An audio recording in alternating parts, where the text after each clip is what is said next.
வணக்கம் நண்பர்களே. தமிழக அரசியலில் முக்கியமான டாப்பிக்கை இந்த பதிவில் பார்க்க போகிறோம். என்ன டாப்பிக்கு? அதிமுக அப்படிங்கிற கட்சி எதுக்காக உருவாக்கப்பட்டுச்சு? திமுக அப்படிங்கிற கட்சியை எதிர்ப்பதற்காக அதிமுக அப்படிங்கிற கட்சியை புரட்சி தலைவர் எம்ஜிஆர் அவர்கள் தொடங்கினார். இந்த வரலாறு எல்லாருக்கும் தெரியும். ஆனால் அதிமுக திமுகவை எதிர்க்கிறத விட இப்போ பாஜகவை தான் அதிகமாக எதிர்த்துக்கு தமிழக பாஜகவை தான் எதிர்த்துக்கு அப்படின்னு நம்மளுடைய சேனலில் தொடர்ந்து நம்ம செய்திகளை சொல்லிக்கிருக்கோம். அதிமுகவுடைய முன்னாள் அமைச்சர் திண்டுக்கல் ஸ்ரீனிவாசன் அவர்கள் நேற்று என்ன பேசியிருந்தார்? தமிழகத்தில் பாஜகவை அழிக்கும் வரை ஓய மாட்டோம் அப்படின்னு சொல்லிட்டு பேசியிருந்தார். ஜெயலலிதா அவர்கள் இருக்கிற வரைக்கும் ஜெயலலிதா அவர்கள் ஸ்ட்ராங்காக இங்கே தமிழகத்தில் இருந்தாங்க பார்த்தீங்களா? அப்போ வரைக்கும் அதிமுகவுடைய நிலைப்பாடு என்னவாக இருந்துச்சு தெரியுமா? திமுகவை மட்டும்தான் டார்கெட் பண்ணுவாங்க. திமுகவை தாண்டி வேறு எந்த ஒரு கட்சியையும் பெருசாக அதிமுக விமர்சனம் பண்ணது கிடையாது. ஆனால் இன்றைக்கி களத்தை பார்த்தீங்க அப்படின்னா திமுகவை அதிமுக விமர்சனம் பண்ணுறதை விட இப்போ பாஜகவை தான் விமர்சனம் பண்ணுறாங்க. திமுகவை அழிக்கும் வரை ஓய மாட்டோம் அப்படின்னு சொல்லிக்கிட்டு இருந்த அதிமுக இப்போ பாஜகவை அழிக்கும் வரை ஓய மாட்டோம் அப்படின்னு சொல்லிட்டு இப்போ பேசுகிறாங்கன்னா களம் என்ன சொல்லுது? தமிழகத்தில் பாஜக வேகமாக வளர்ந்து வருது அப்படிங்கிறத தான் எடுத்துரைக்குது.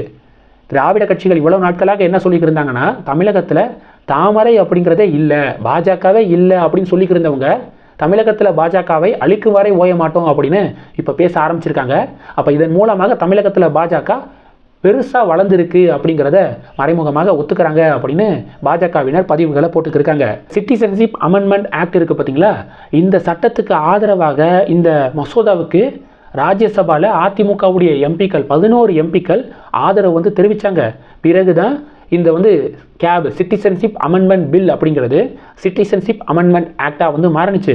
அப்போ பாராளுமன்றத்தில் முன்னாடி ஆதரவு தெரிவிச்சிங்க, இப்போ சிட்டிசன்ஷிப் அமெண்ட்மெண்ட் ஆக்டுக்கு எதிர்ப்பு தெரிவிக்கிறீங்களே அப்படின்னு பத்திரிகையாளர்கள் கேள்வி எழுப்பியிருக்காங்க. திண்டுக்கல் சீனிவாசன் அவர்கள் என்ன சொல்லியிருக்காரு அப்படின்னா, எங்களுடைய பொது செயலாளர் புரட்சி தலைவர் அண்ணாமலை இது குறித்த அறிக்கையை வெளியிட்டுட்டாரு அப்படின்னு சொல்லிட்டு திண்டுக்கல் சீனிவாசன் அவர்கள் குறிப்பிட்டிருக்காரு. எனது எங்களுடைய பொது செயலாளர் புரட்சி தலைவர் அண்ணாமலை இது குறித்த அறிக்கை வெளியிட்டிருக்காரு அப்படின்னு திண்டுக்கல் சீனிவாசன் அவர்கள் வாய் தவறி சொல்லிட்டாரு. எடப்பாடி பழனிசாமி அப்படின்னு சொல்கிறதுக்கு பதிலாக அண்ணாமலை அப்படின்னு சொல்லிட்டாரு. இதிலிருந்தே 24 மணி நேரமும் அண்ணாமலை அண்ணாமலை அண்ணாமலை அண்ணாமலை எதிர்க்கணும் அண்ணாமலை எதிர்க்கணும் அப்படிங்கிறதுல அதிமுகவுடைய முன்னாள் அமைச்சர்கள்லாம் உறுதியாக இருக்காங்களோ அப்படிங்கிற ஒரு கேள்விகள் முன்வைக்கப்படுதுங்க. இப்போது 2024 பாராளுமன்ற தேர்தல் பாஜகவுக்கு மட்டும் முக்கியமான தேர்தல் கிடையாது. பாஜகவுக்கு ஏன் முக்கியமான தேர்தல்னா அவங்க இதில் 2வது இடத்துக்கு கண்டிப்பாக வரணும் அப்படிங்கிறதுல உறுதியாக இருக்காங்க. அதிமுக அலையன்ஸை 3வது இடத்திற்கு தள்ளணும். அப்படி 3வது இடத்துக்கு அதிமுகவை தள்ளிட்டாங்கன்னா 2026 பாஜகவா திமுகவா இவங்களுக்கு இடையேயான தேர்தல் அப்படிங்கிறதுல பாஜக உறுதியாக இருக்காங்க. அதுதான் அவங்களுடைய டார்கெட்டாக இருக்குது இந்த 2024 எலெக்ஷனை பொறுத்த வரைக்கும். இந்த தேர்தலில் அதிமுக 3வது இடத்திற்கு தள்ளப்பட்டுச்சு அப்படின்னா அதிமுகவுடைய நிலைமை ரொம்ப மோசமாயிரும் அப்படின்னு அரசியல் விமர்சகர்கள் சொல்கிறாங்க. 2024 வரக்கூடிய கருத்து கணிப்புகளின் படி பாஜக மறுபடியும் ஆட்சியை பிடிக்கும். அப்போ பாஜக மறுபடியும் ஆட்சியை பிடிச்சிருச்சு அப்படின்னா தமிழகத்திலையும் பாஜக மிகப்பெரிய அளவில் ஸ்ட்ராங் ஆகும். அதில் மாற்றுக்கிறதே கிடையாது. இங்கே திராவிட கட்சிகளை சேர்ந்த பல தலைவர்கள் கைது செய்யப்படுவதற்கு வாய்ப்புகள் இருக்குது. அப்போ பாஜக மறுபடியும் ஆட்சிக்கு வந்துருச்சு. அதன் மூலமாக தமிழகத்தில் பாஜக இன்னும் ஸ்ட்ராங் ஆகும். திராவிட கட்சிகளுடைய தலைவர்கள் படிப்படியாக கைது செய்யப்படுவார்கள். அதிமுகவில் இப்போ இருக்கக்கூடிய தலைவர்கள்லாம் அணி மாறுவதற்கு அதிமுகலேருந்து விலகி பாஜகவில் வருவதற்கு அதிக சான்சஸ் இருக்குது. அப்போ அதிமுக அப்படிங்கிற கட்சியே கிட்டத்தட்ட உடஞ்சி போயிடும். உடஞ்சி மறுபடியும் அதில் ஒரு பிளவு வருவதற்கு வாய்ப்பு இருக்குது. இதை தான் இப்போ சமீபத்தில் நடந்த துக்ளக்குடைய ஆண்டு விழா நடந்துச்சு பார்த்தீங்களா? அப்போ குருமூர்த்தி என்ன சொன்னார்னா, இந்த 2024 பாராளுமன்ற தேர்தலில் அதிமுக மிகப்பெரிய அளவில் ஒரு தோல்வி அடைஞ்சிச்சுன்னா அந்த கட்சி இன்னொரு பிளவை சந்திக்கும் அப்படின்னு குருமூர்த்தி குறிப்பிட்டிருந்தார். அதற்கான அர்த்தம் இதுதான். அப்போ 2024 அதிமுகவுக்கு மிக முக்கியமான தேர்தல். ஆனால் இப்போ வரைக்கும் அதிமுகவுடைய அணியில் சேர்வதற்கு எந்த ஒரு பெரிய கட்சிகளும் அந்த அளவுக்கு தயாராக இல்லை அப்படிங்கிறது இப்போ வரைக்கும் இருக்கக்கூடிய நிலவரமாக இருக்குது.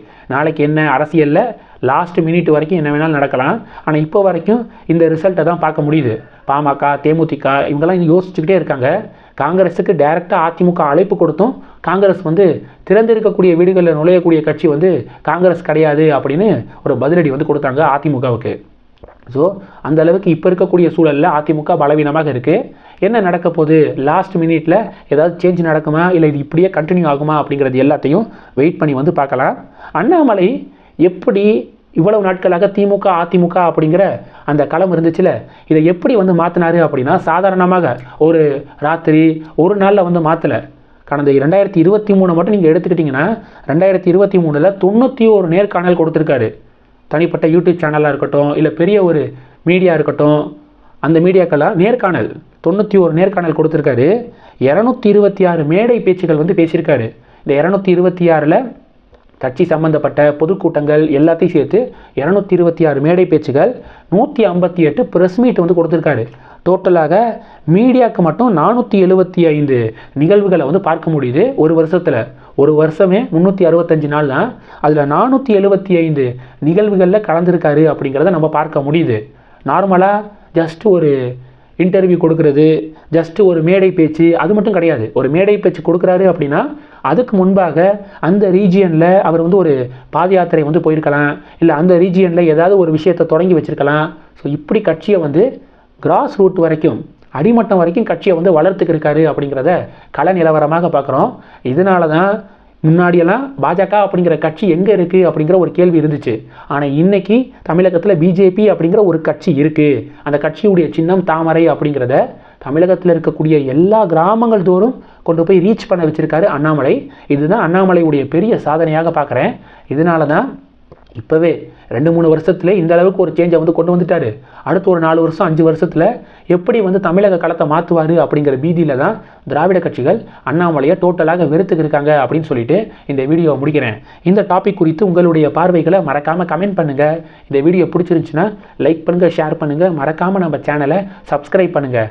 மேலும் நம்ம சேனலுக்கு சப்போர்ட் பண்ணணும் அப்படின்னு ஆசைப்பட்டீங்கன்னா நான் பேசக்கூடிய வீடியோக்கு கீழே நன்றி அப்படிங்கிற ஆப்ஷன் இருக்குது.